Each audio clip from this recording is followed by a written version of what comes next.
started.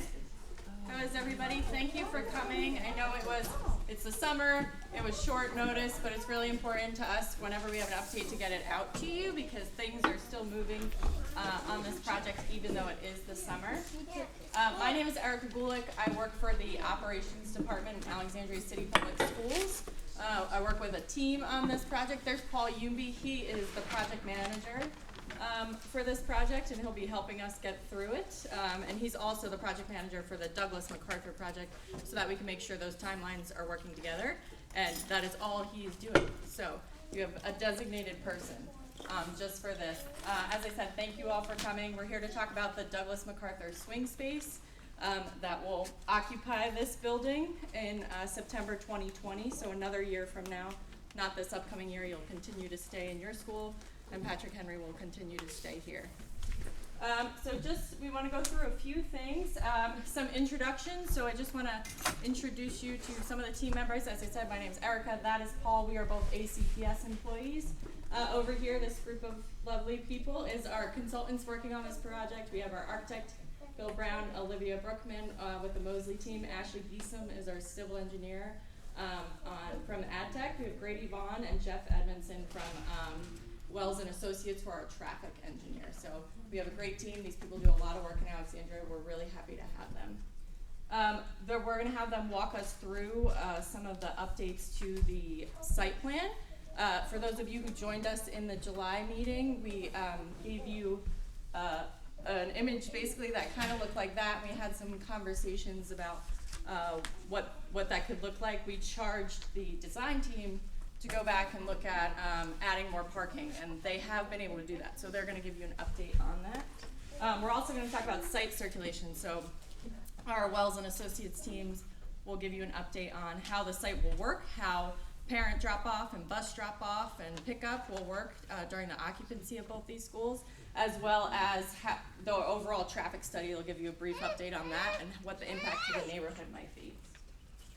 And then in general, we'll just go over the timeline for all of this work. We have about a year to get the site ready for everybody, and then we know that this is also directly tied to the Douglas MacArthur project, because if that doesn't finish, these kids can't move out. So we're gonna make sure that finishes on time as well. And then we'll just wrap up. So with that, I'm gonna turn it over to Bill Brown, who's gonna talk you through the site and some of the parking expansion we were able to achieve. Okay. I'm also going to invite Ashley Geesom from AdTech to come up and talk about it. And, you know, I don't know who has seen the plan previously, but we also do have some boards, so I know it's a little hard to see the images up here, but we also included a couple of boards over here so that you could see it without straining your eyes. But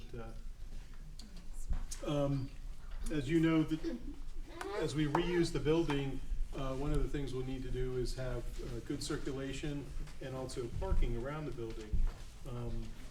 The circulation is also for pedestrian access to the building, and one of the things that we've done in the plan is, while there's not a sidewalk on the east side of the east parking lot, we've actually added a sidewalk for all the walkers coming from the east to Patrick Henry, so there's a safe route for they don't have to cross any of the drive aisles. But to accomplish that, the existing parking lot, we're having to slide the whole thing over to get that space. This plan actually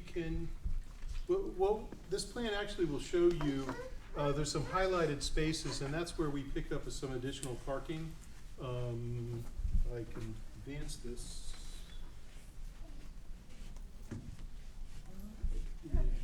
That's the one. And I'll let Ashley walk you through how we were able to pick up some more parking spaces. And maybe the other one's a little bit bigger to see. So. Yeah, so we have for vehicles, we have this loop here, and then we have parking here, parking along here, parking here, here, and then on both sides here. And then this is the bus loop for Douglas MacArthur. And we also have parking here, and that will likely be specific designated parking. For pedestrians, they can access here or walk along here and come up here. But yeah, we were able to squeeze in some more parking right here from the last iteration you saw, as well as a few little spaces here and there to squeeze in to get up to a little bit closer to 200 spaces total. So, the Patrick Henry School bus drop-off will remain back here.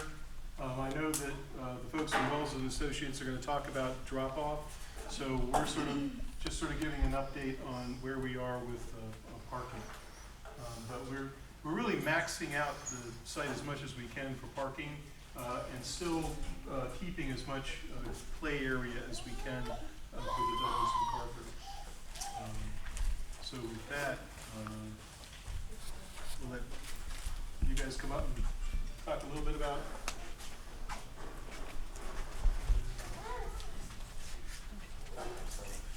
Hi everyone, my name is Greg Vaughn. I'm with Wells and Associates. We're the traffic engineers and transportation planners for this project. I'm here to present our preliminary circulation design for both schools to be on site at the same time.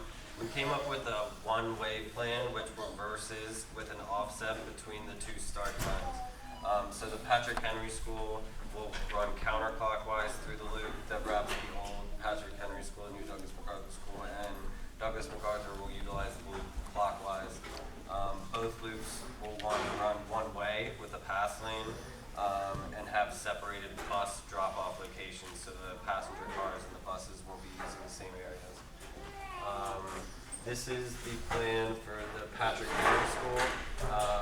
I'm not sure how well you can see it, but we calculate this queue based on an existing data that we collected out there today. Sorry, I'm trying to speak up a little bit. We collected data at the school today, and then we grew it a little bit for any additional students that would be on site.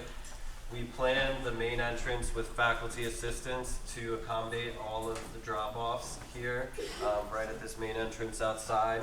And this is how we estimate the queue will back through the lot.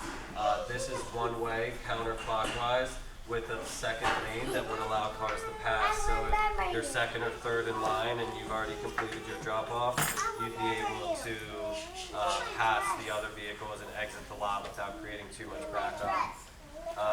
The separated drop-off will be using the existing bus lane behind the school, which improves safety so that we're not mixing the passenger cars and buses. Another thing to note here is this small portion connecting the west parking lot has the potential to be two-way so that anyone accessing the recreation center separately would still be able to do so during peak operations. And then moving on to the Douglas MacArthur plan, they would enter the loop on the opposite side with reverse clockwise operations, entering the school similar to the way the operations used to be at the old school at the main access in the eastern parking lot. Consistent with the old plan, there'd be a potential two-way access to the rec center. There'd be a pass lane for any parents that completed their drop-off prior to the vehicles in front of them. And there would be traffic control personnel at both locations to make sure that people are going in the right direction and kind of following the plan. This plan would be offset after the Patrick Henry start time. And in order to accommodate any late arrivals or delay in Patrick Henry, we allow for the late Patrick Henry to use this western parking lot so they'd stay completely out of the pickup drop-off operations for the Douglas MacArthur School, but there would be a separated area for them that isn't on a public street to pick up and drop off in that lot. Further in this plan, you can see it a little easier over on our printouts if you want to get close up there over on the board. We have delineated faculty members in different areas for different reasons, whether it's to assist kids in and out of the cars or through critical pedestrian crossings for anyone that may be walking. We have traffic control personnel specifically at the main crosswalk across the bus loop just to make sure there's no conflicts there. And then we have some cones that would delineate the vehicles that are stop dropping off and any vehicles that may be trying to pass them if they've already completed or if they were somewhere else in the lot. I think that's pretty much the two preliminary plans. I think we're going to have an update on the study. Yeah. Is there a slide or? No. Okay. Well, in addition to this pickup and drop-off operation, we're completing a comprehensive transportation study, which includes capacity analysis of 10 off-site intersections and then both driveways at this school. In addition to that, we're doing a full multimodal assessment, which will analyze the conditions of sidewalks, crosswalks, all pedestrian and bike facilities in the area. And then, in addition, we'll be including these graphics similar to this and a full write-up in text form of pickup drop-off times, the offset of the start times. And our plan for that is that it will be filed to the city on August 20th, and it'll be available for anyone that wants to review that. Yep. You showed the times for drop-off in the morning, but how are you handling after the morning rush? Are you going to have it one way still? And if you are, then which direction is going to be going? And what about after school pickups? Where are the parents going to be parking for that? Are they going to be parking on the street, have to walk in like they currently had to do, or what? The plan for off-peak would be to have the lot operate two-way to give the most functionality of the lot, but the pickup would run similarly to the way the drop-off works, with parents queuing in front of each entrance and the children being directed out to the vehicles. Okay. All right, thank you. And we'll have time for more questions at the end. I just want to say again, we are really grateful that you were able to make it out tonight. As Grady said, we are submitting the concept August 20th, so it's really critical that we're able to tell you all that before we go submitting the formal concept to the city that will end up being what is approved, so we can hear and make sure we're thinking of everything. Yeah, Dr. Miller. I'm just need a little clarification. It sounds like you've already made a decision about which school starts when. So what Wells and Associates has been able to do is determine the amount of time that's needed between those two schools, and it's a minimum of like 30 minutes in order to be able to function the drop-off appropriately. We have not ultimately the exact timing of that, and I know Dr. Hutchings is interested in looking at start times just division-wide.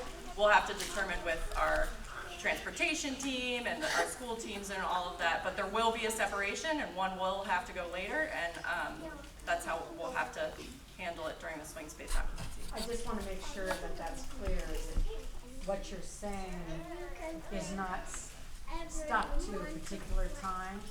It is a sequence that you're describing. Right. Right. The Is that offset clear? is what's been studied. Okay. They have to be separated. And to this gentleman's point, again, for the end of the day, for whatever. Or activities beginning of the day. If as there's well a as- delay, there'll be early care. And so parents will be dropping off their kids. So all of those things are kind of programmatic discussions that have to happen with other curriculum people and some of the school staff to figure out what will happen. The way we initially thought about it was we already have existing elementary start times and secondary start times. And so the most simplistic thing, or the way we were able to think about it in our heads, was, okay, one school will remain on the elementary school schedule and the other one will move to the secondary school schedule, in order to maintain that kind of operation of the two facilities. Oh no, that isn't my point. My point is there will be parents, more cars, like whatever school goes a half hour later. Right. They're gonna be dropping off at the same time as the first school will be having their full-time drop-off. Like if you think of like just anticipating that that's a variable, that there will be, I mean, if in like my case, if that had happened, I still would have had, or I would have had to have early care if my school was gonna be starting later. So we'll consider what Yeah. those programs are and how that might impact the circulation. Okay, so I'm gonna move on with timeline and progress. So as I said, it's really critical that we get to you all now in the summer to make sure that we stay on this timeline that we've kind of articulated back in the spring, which is that we will do construction to this site, to the existing Patrick Henry building and the site, to ensure that it's ready to house both schools next year for September 2020. We're anticipating that Douglas MacArthur will stay there for basically 2 years and the first 3 months of a third year, and that we may have to do a mid-year move in order to complete the Patrick Henry site per its final condition that was already approved with the turf field and the parking lot in September of 2023. So that is our intent, and based on everything you heard today, we are on schedule. In the old Patrick Henry, which the design for which Mosley and AdTech are working on, the design, you saw the site plan design, there's also interior renovation design, and they are working on that so that all of that work can be completed by sometime next summer, so that we can make sure Douglas MacArthur can move into that facility. We're also going to ensure that a lot of that work will include updating finishes, making sure that the school is safe and ready for new students, as well as updating some of the signage on the site and ensuring that the two schools are separate and distinct. And then the DSUP is what you heard about today. The Development Special Use Permit has to do with the site plan, and that is on target because we've been able to do all this work throughout the summer. We'll also be doing playground upgrades, and we'll probably hear more about that around the winter once we determine actually our area there and just some of the equipment we want to upgrade. And that'll be a great time to talk to Douglas MacArthur families about what they're hoping to see in that playground for the next 2 years. And then as far as the new Douglas MacArthur, just because it's so directly related to this project, we are in the process of negotiating with a design firm. We've put a procurement out, we received them back, and so now we're trying to figure out who will do that work. They will be on board probably within the next month. And then we will also be having a similar advisory group as the Patrick Henry did, so invitations for that group will be going out as well. We will be pursuing the project for those of you who know a lot about construction as a construction manager at risk project, which is the same way we did Patrick Henry. All that does is allows us to bring in the construction manager early so they can give us advice on what's constructible, what are the materials you should use, how are you going to get this done fast and on budget, which is of course our goal. And that will hopefully be awarded this fall as well. So now we just want to have some discussion. We'd like to hear your feedback, particularly on the site plan and the traffic study. If you need to get up and go take a look at the plan so you can develop some questions, that's fine. But as far as it goes, we'll just let, if you can raise your hand and we'll call on you. We'd love to get your feedback. Yes? Has this been done anywhere else, do you know? A swing space? Rotation of the traffic in the morning and afternoon? Not that I know of. I'm not sure about you. No, there's been separated operations before, but I haven't worked on any reverse situation patterns. I have the blue one, this one. Yes. I'm sorry if I missed this in the beginning, I was a little late. Are you working with the city transportation folks? Yeah. Because I don't know for a fact, but I think they denied the three-way stop over at Latham and Polk. Because their excuse was, well, there's not that much, there isn't enough traffic for that, Right. but there will be. And so, are you I'm assuming you're working with them so that they can anticipate Yes. the traffic? So the City of Alexandria has committed yes, we are working with them. The traffic study that Wells and Associates does for us is dependent on what they say we have to do. So they are looking at all those intersections. The Transportation Environmental Services team has determined that they are going to put the stop sign there for this upcoming year. Because what's really causing a lot of the problem is that parents are dropping off on Latham for Patrick Henry, and that will continue to be, and I know we've had issues this summer, that will continue to be the case for next school year. But as Wells and Associates does their study, we will determine whether that stop sign will remain. It likely will once it's already there, but if it will remain during the dual occupancy, because what's really causing that need right now is the drop off on Latham, and that will go away. Oh, so they could potentially They take could potentially it out. take it out. I don't. Got it. Understand. Anybody else? Yeah. I don't know if I'm allowed to ask this because it's not about the drop off, but just wondering about the 2.5 year timeline, since there have been construction projects similar in scale that have gone much quicker than that? So why 2.5 years? It's mostly the design timeline, so which drives a lot of it. So we estimate that it's probably going to take us 18 months to get through a design approval for Douglas MacArthur. So this whole next year, Douglas MacArthur kids will still be at Douglas MacArthur, and we'll just be working on the design process. And all of that has to go to a city council public hearing and a planning commission public hearing, and that probably won't happen until next fall. So it's like you Late couldn't- spring, early fall, and then after that, you still have to go through preparing all of your documents for construction. So we don't think we're actually going to start construction there until spring 2021. Okay. And there's no, Potentially, yes. and there isn't a rationale to keeping the kids in the space for the fall of 2020? We thought because we know we're probably going to have a mid-year move in the new construction, that it would be better to start them here, and then at least we're clearing the site in case we can do early demolition and early site work. So, I'm sorry, just to add on to that, so Douglas MacArthur then would reopen, the plan is in September 2023. Is that what you said? We're hoping that Douglas MacArthur students will move back in winter of 2020, so January 2020. Got it, okay. So that we can finish, Ms. Bynum Yes. is here, so we can finish how her We can school finish was our site, intended yes. to be. Yes. Got it, thank you.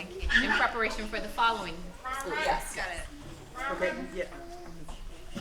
So I'm a Douglas MacArthur parent who does not know this site at all. Okay. Why 2 ways of traffic? Can we not just continue everyone and like Patrick Henry goes here and Douglas MacArthur goes here? Like it seems like you're creating chaos where maybe chaos doesn't need to. Again, I don't know your space well enough. Drop off. So, for example, my staff, I have 8 staff members who take children out of cars in the morning. So we do it on the passenger side of the car. So children come out and they exit. So coming this way allows us to take our children out and our children walk right into the door. Coming that way from MacArthur allows for MacArthur to do the same so that the kids are getting out on curbside and not having to cross the path. It's for safety. It's, Tierney's a pretty, can be pretty. I understand. There seems like there's risk in a lot of these scenarios, and I don't know if it just seems like maybe other alternatives could be considered that would just have, traffic flowing one direction all the time and figuring out an alternate drop-off spot potentially. I don't know your space. I'm just, But what seems to be a very the loop is- complex the loop is system. supposed to go between both buildings. And so what's always best for children is to put them out on curbside. If we have children have to cross in front or behind cars, then we risk children being hit by cars. And so it's always the safest to take them out on curbside because they literally will step on the curb and enter the building. And that's for both sides. So MacArthur's across, so it would be too much, and it would be too much for an administrator to worry about the safety of the children and for parents. If all it takes is one child No, to that's be fair. hit, we want to avoid that. That's understandable, Yes. I guess. And it'll have to be managed and monitored, Yes. and enforcement will be required. Yes. So we understand that it's definitely a safety concern. Yes. We'll have to make sure it works. So we do a great job right now with barriers with the big orange barriers to reduce the potential of hazards. And so what'll end up happening is Ms. Miller and I'll work it out, but that the barriers will go in place so that people are only allowed to access one side of the driveway at a time.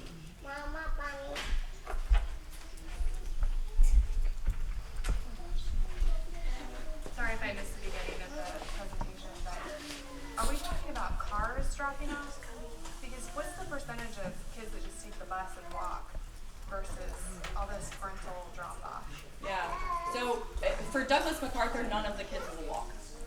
Right. They don't live here. So we intend on providing a bus for all of those students, but we end up experiencing about anywhere between 20 to 40% of parents still end up driving their kids to school, so we have to plan for those cars. We hope you don't. Yeah, that's Maybe one potential solution would be to start encouraging parents to Yes. have their kids take the bus. Yep. So then that can really reduce the traffic. Yep, and we're gonna do our best with our transportation team to ensure that the routes and, you know, the times of the bus stops and the location of the bus stops are as helpful to that process as possible. And part of the neighborhood walks to Polk. And so people who live across the street, those kids actually walk to Polk. And so there's also the safety of those kids. Right. Yes. The safety of all the Has there been any more discussion about a late bus? So not a end of school bus, but a sort of, 5:30 or something like that bus? For the MacArthur kids? I have not personally had that discussion, but like a late bus for to serve an after-school Were you program. thinking like Ferretti, or were you thinking just in general? Well, Or I'm actually- thinking for like working families who have sort of these complex systems of pickup, and they're used to going to MacArthur at the end of aftercare. Right. And maybe on sort of tenuous schedules and might not be able to get here by 6 Right. or whatever. Like getting them at least closer to their homes. I don't think we've had that discussion yet, and it's certainly something I'll bring up with our transportation team, so thank you for that. Other things we want to talk about today, because our collaborative committee, who's kind of the group that's intended to represent for both Patrick Henry and Douglas MacArthur and James K. Polk, the different families and neighborhoods and everybody else in that group, they want to develop subcommittees to really work on the operations of the two buildings. So if there are things, I know I've asked you to kind of focus on the site plan, but if there are things outside of that that you'd like to explore more, whether it's opportunities for collaboration between the two schools or after school programs or something like that that you have a concern or an idea about, we'd love to hear about that too, so that they can help you all with that work. And then it's gonna be your turn to lock. It's gonna be your turn to lock, okay? Yeah. Don't lock. I don't know if this falls under that. Has there been the school that has the somewhat delayed the middle school start time? Has there been talk with the after school programs to have, like, if it's a half hour, to have a half hour later after, like a instead of Campagna ends at 6, could I don't know when I honestly don't know when rec starts, but Right. could, if it ends at 6, could they possibly end at 6:30, giving parents, especially the MacArthur parents who, this is out of their Right. way, get that extra half hour in? Yeah, that's a great idea. We don't run a lot of those after, but we'll certainly At work least with our let partners them, to see at least let them if know that's that this something is we going do. on. Yep, that's a great idea. So he hears you. Okay. You heard it. Glenn, you got that? Yes. So the school that has the somewhat delayed start time, could the after-school programs have a delayed end time? So that, like, if it is MacArthur, they have they've got that ease of an extra half hour to come and do pickup, and that actually might ease some of the pickup traffic and parking problem that there might be. Oh, great. And or a late bus via those programs, Campagna and Rec, to at least get them more in the neighborhood.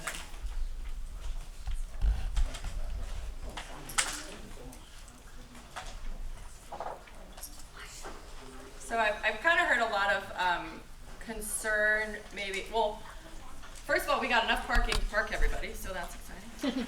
But I've heard a lot, that was our first meeting, was kind of about that, but now I'm hearing a lot of concern about the staggered start time and what are the implications for families, and how do we help mitigate that in the future. So that sounds like a great thing for maybe possibly a subcommittee of the collaborative group, and for all of you to send your comments. We put timelines on the table. They have both our email and the website on them in case you want, so you can stay updated, and also email us if you have any ideas after this meeting.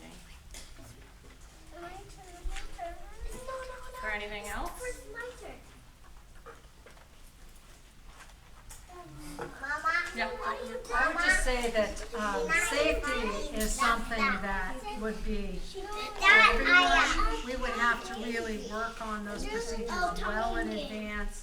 It's not just something you can click a button and it's safe.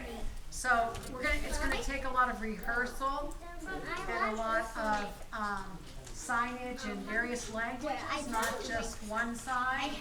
And it's gonna be a lot of communication So I think, you know, that's just the very, very essence of this type of problem. I think there are possibly quite a few places where there's a lot of traffic issues, but it is harder when you switch direction. So if you could possibly look into some models, I know that's one And model then you're your looking turn, at. and then it's my But, turn. you know, as you know, once you switch directions, you do have some additional safety issues. So I'm not saying it won't work by any means, but I'm just saying, let's be really, really cognizant of some good models. And Wells and Associates has looked at several models, and we've tried to kind of weigh the pros and cons, which is why we're leaning towards this option. But it's helpful to hear your feedback so we can go back and look at all the models and make sure we're doing the right thing. Where's Dr. Eggman going? He's going far away. Anybody else? Sonic?